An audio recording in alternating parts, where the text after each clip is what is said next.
throwing down the gauntlet. Or in this case, the soft gloves. I watched Steve's live stream video of overclocking the Astral card with him and Stepanzi, aka Bearded Hardware. There was a lot of talking going on. Let's see how one guy in an AC can do against a professional and then Bearded Hardware.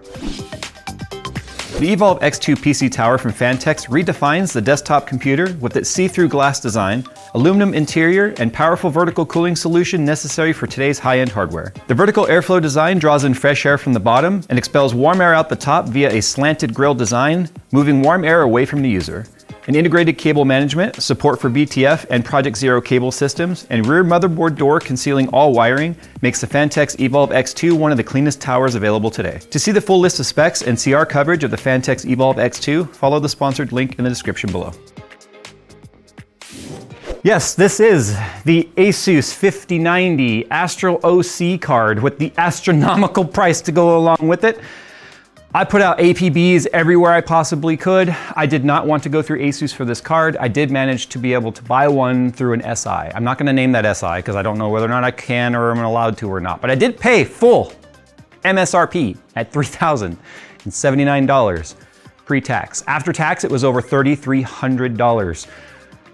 I firmly believe you should be building an entire computer with less than that, okay? This is not, look, I am going to selfishly try and self-defend, but you that are already feverishly typing your hate messages, go ahead. I truly don't give a shit because I have tried to get back up on the leaderboard close to where everyone's landing with these cards, and I think there's like an Aorus OC up there, or like an Aorus Extreme card, a couple MSIs.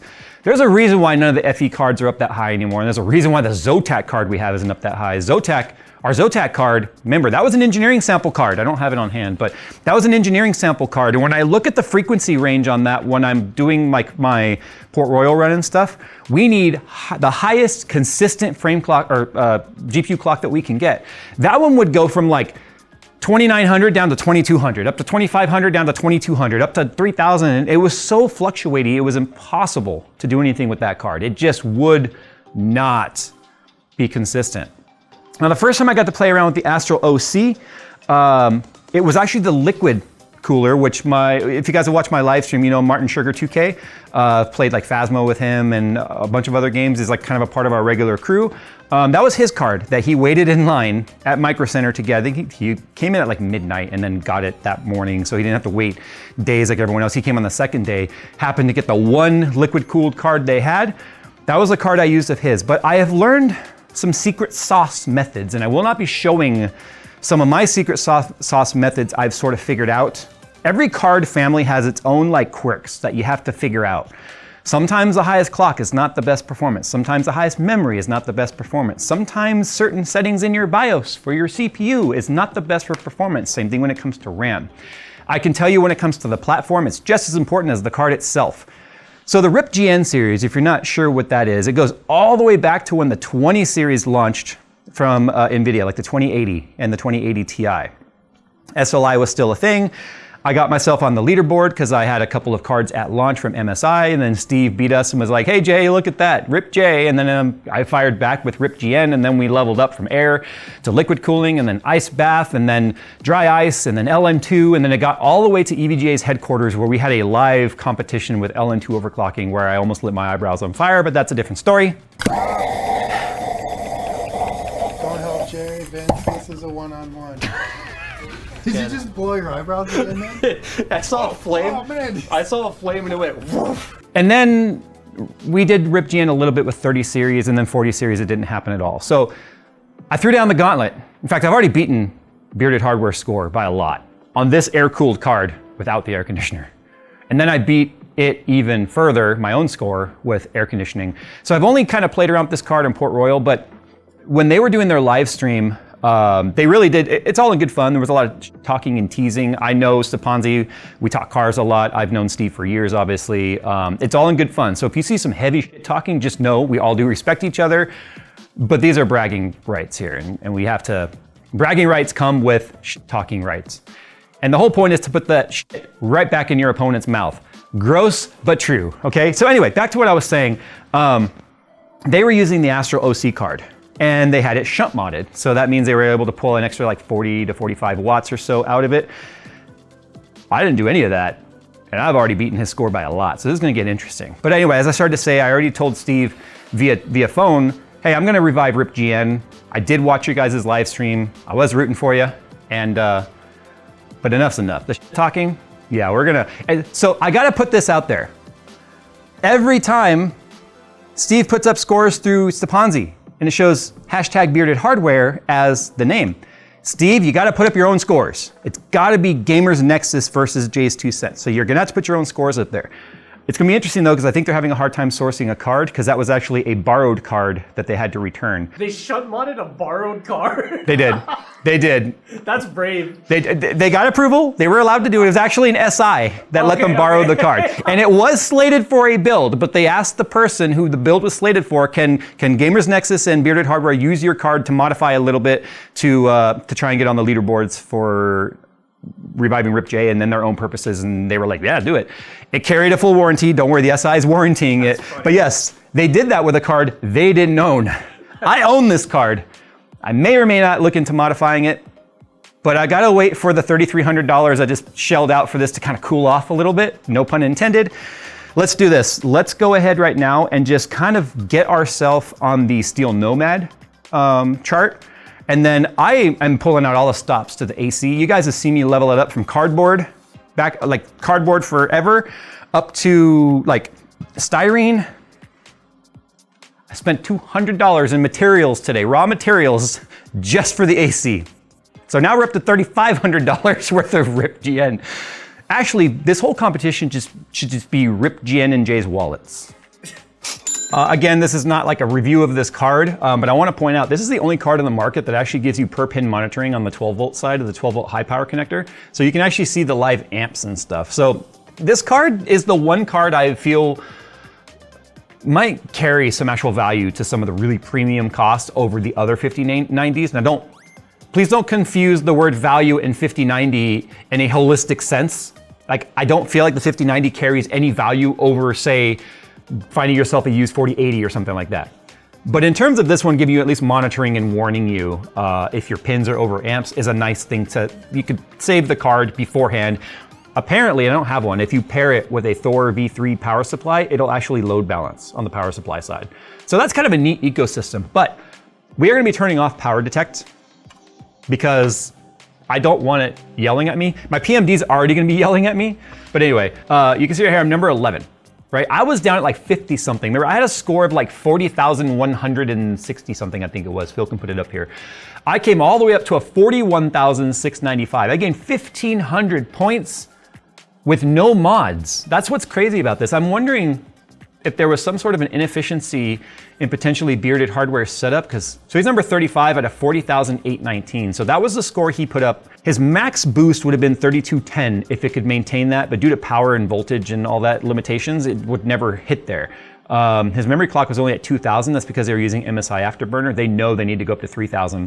But if we look at his average temperature, 47C, and I believe at the end of the runs, I didn't watch the end of the live stream. I did watch when they beat my score by like a few points, and they were like, oh, there goes Jay, now we'll move up the leaderboard. I know for a while there, they were talking about, and I actually wanted to try this, but I never did, and it's funny that they tried it. You put a bunch of LN2 in like a pan, or like a bowl in front of, like a metal bowl in front of the GPU, and it puts a ton of vapors. Like LN2 vapor is very, very cold. And the idea is you put it in front of the GPU, it sucks those vapors in, and it will cool down the GPU just because the temperature of the air going through it. I don't know if that 47C includes that. I think it does, because I know for a fact they didn't have an AC, and they did have LN2, so I think that's LN2 vapors right there. But look at his average core clock, 2920. Now here's why I think there may potentially be a small inefficiency in their setup. So he's got 32 gigs of RAM. His RAM is running at, oh, that's the GPU. His RAM, so he's at 5.45, I think he's at 5.4, but 5.45 gigahertz. And he was running 6,000 megahertz RAM, 32 gigs of it. So we have very similar setups. But what was his average clock? 2920 average clock. My average clock is 3,076. So I got it significantly over 3,000, but I'm still at an efficiency loss versus those above me because the people above me actually have a lower average clock. So that just shows all kinds of weirdness happening with these. You can see I'm at 5.4 gigahertz on the CPU, so I'm about 50 megahertz deficit. And then we are running very comparable RAM. I'm at the G.Skill CL2836 at 6,000 megahertz. Again, 2 sticks of it, 32 gigs on the Tai Chi board.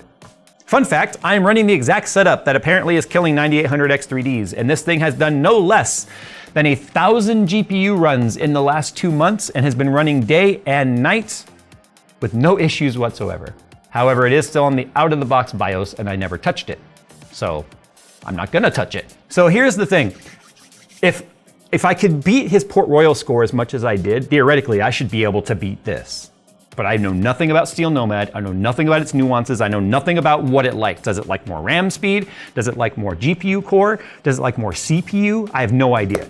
So what we're gonna do right now is I'm gonna just do a quick dirty overclock on this. I'm gonna do like a plus 300 or something like that on air. And I'm gonna see where we land and we'll start tweaking the settings. So one thing I'm gonna have to do here is, you can see the clock speed caps out at 2838 in GPU tweak. That's not gonna cut it. So what I have to do is I have to go to settings and then click enhanced overclocking range, do not show monitor, and do not apply previous settings. We don't want to apply previous settings because if you put something in accidentally that's way off, like a plus 1000 on the core or something, every time the driver initializes, it'll crash. So don't do that, just save your profiles. And I don't want you starting with Windows. So I can, all right, we're going to 5,160. So if I was to apply that, the system would crash. And on every boot, it would crash again if I had that setting set that says load previous settings on start. So don't do that. Okay, so 15,308, that's clearly way far away from the 16,400 something I think we needed, but that's fine. I honestly wasn't going for that right now. So I want to look at my core frequency. So it looks like I was at above 2850 the entire run. That's what we want. That pink line's a core clock. We want that to be level. The Zotac card, as I started to say, and the reason why it just doesn't compete, and I don't know if there's a defect in that card because it's an engineering sample, that is like a heartbeat. It is all over the place. It is absolutely non-consistent, and that's the problem. I need consistency. What does our temperature look like? So you can see it climbs the entire run. We capped out at 49.94, so 50C. So the reason why I'm showing you what I'm doing is it allows a lot of you to get involved too. And we've had a lot of people come in and rip both us, like Steve and myself, and be like, yo, where you at? And then sometimes we just can't even come close to their numbers. But what I wanna see now is I did my offset on the GPU. I'm now going to offset my memory because I wanna see how much we pick up with memory now. Now that I've told you how I'm doing that, let's just sort of leapfrog our way up and let's see now. So 15,308 with a plus 3,000 offset on the memory gets us. Okay, so we really didn't gain anything with just RAM right there. So let's just go 3,100. We're gonna go for it right now. That's a 520 offset, which doesn't match the offset of the other stuff, but whatever, I don't care. Okay, 15,855, that's a good jump, but holy cow, we're not making as much of a progress as I thought. I'm going to try my other method. Oh man, I have no idea what that run was now. That happens sometimes. Like I've had that happen before where I get a crash or something weird like that, and then just say, screw it, run it again, and then it works fine. Like it goes through and everything's good. And then I can go farther sometimes. It's almost like it has to complete a test to know, oh yeah, I can do it. And then it gets like the confidence to know it can do it. So we picked up a little by going to 450. Call it the score again. Yeah. So 15,959. So we picked up a little bit. I'm gonna go for 500 before I put the AC on, and then we'll move on to AC because this is a raster test. This is not an RT test, so it may or may not like this. Oh! I was mid-sentence saying, oh, that was an easy run, and then it crashed. Wait. Oh no, wait, it didn't. Okay, I thought it crashed, but I gained nothing. Okay, I have some work to do right now on Steel Nomad. Again, I'm trying to beat Bearded Hardware for fun, but I have to put some scores up for Steve to beat. So I shut it down because now we're going to bring out, I'm calling it Steve 2.0. Remember, we named the air conditioner Steve. This is Steve 2.0. So I got this stuff. I literally went and got actual ducting because I was at Home Depot and I was like, you know what? I was like, Okay, that's not bad. So my biggest problem is every time I go to use this stupid thing, I have to like jimmy rig it up with like tape everywhere and cardboard, and I'm tired of that. So I've sort of figured out like, I think that's a 10-inch circle. Anyway, now it's starting to look like Claptrap. I can just have a setup here that's permanent and then have my flex duct here, which is flexible and insulated. And then I can just have a part that attaches to graphics cards and have a height adjustability and stuff. There's more than enough blower velocity to push through this, even though we're stepping it down and then stepping it up again, it'll be just fine. This is very attached.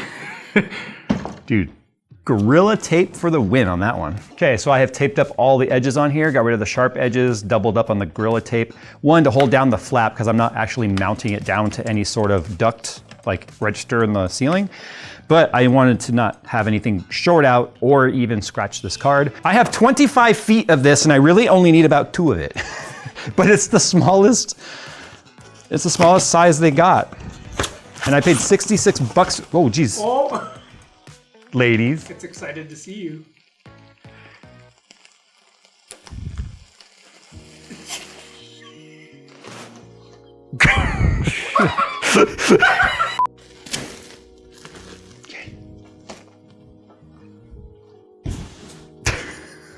You should be wearing PPE when handling this stuff.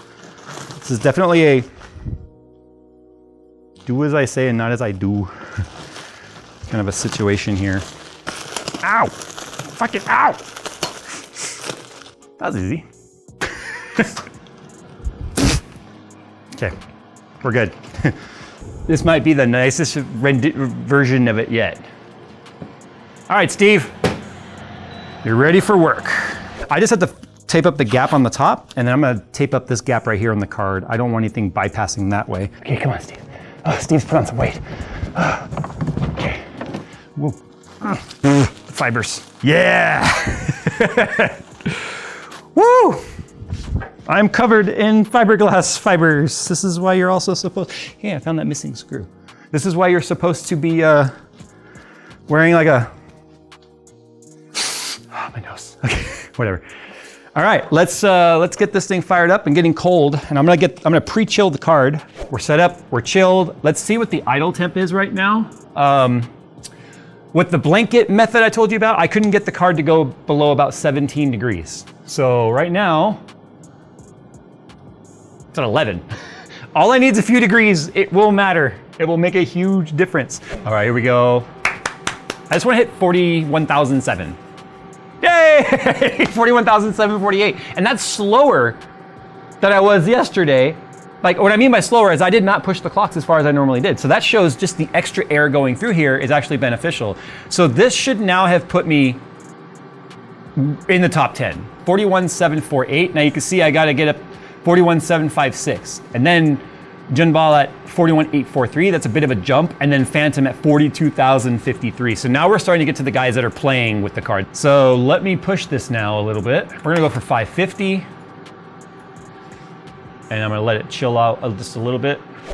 Whoa, holy crap. Okay, that might put me top 5. I didn't change anything. It just kept crashing and I just kept saying, go, try again, and it worked. And I did a full system restart, let it get cold with it off, and then just ran it. I did what Vince was always yelling at me, like, get the pot set, get it on, get it down to temp, and go. Don't fucking chicken clock it. All right, so that's a 41,824. Well, that was 520. I want to try 530, and then yes, steel nomad. I just want to see, like, I do feel like I'm on the edge of capability based on the temp that I have with this card. I feel like I might be able to get up into that potential 42,000 range by just throwing an LN2 pot on there and keeping it cold without any mods at all. Then I may actually consider doing the shunt mod. Because if I can get 40 extra watts and I can keep it obviously cold enough, that'd be great. Here's the irony. During none of these runs has my PMD started beeping at me. But all the other cards do, like the 90s. So I feel like there's some power left on the table. Okay, so 41,849. Is it gonna finally give me my score, like on the Hall of Fame or what? Sometimes it does that, where it just doesn't wanna like update. Now we got a big gap to get to 42,053 on Phantom, and I'm not gonna bother trying to do that today. I have to do Steel Nomad first. Oh, 16,027. So I'm quite a bit off from where Stepanzi is.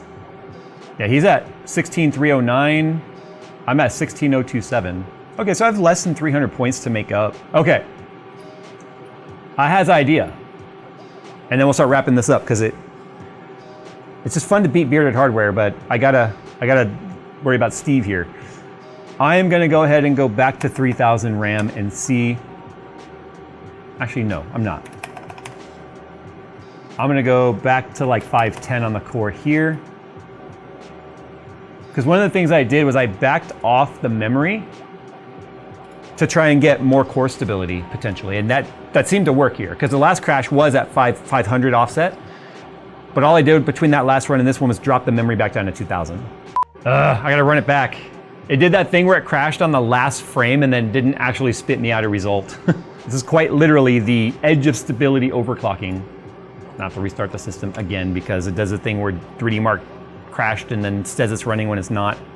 It keeps not giving me an actual, like, it's not rendering a fucking result. Why? So the reason why this score, the 41,849 in Port Royal isn't showing up is it actually is showing time measurement data not available, an unknown GPU, and unknown. So something clearly crashed at some point during the, when it has to like sense the hardware and stuff, or it does a hardware detect. So I'm gonna try and run that one more time, and then I think we'll pretty much call it a day because I am consistently crashing now. And I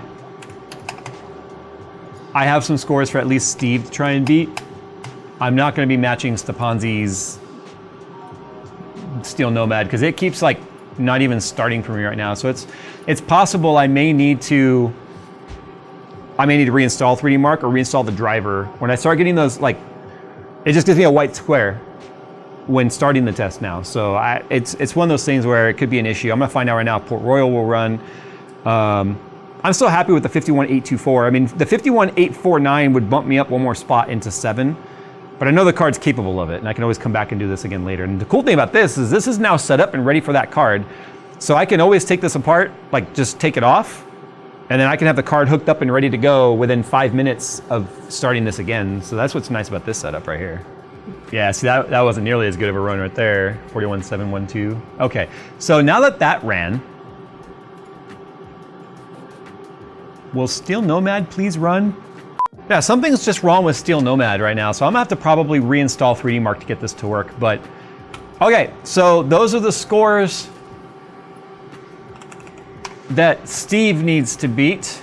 All right, Steve, so the glove's thrown down, right? So you have to beat 41,824, and then in Steel Nomad,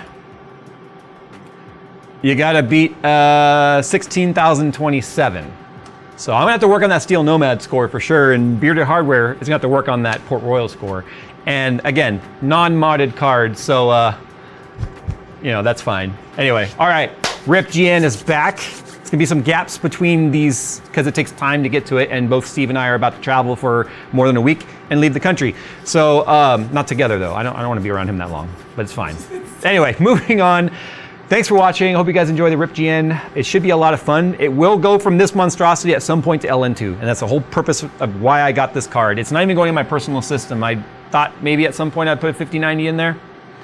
4090 is fine, and probably less likely to self-destruct at some point. All right, guys, thanks for watching. We'll see you in the next one.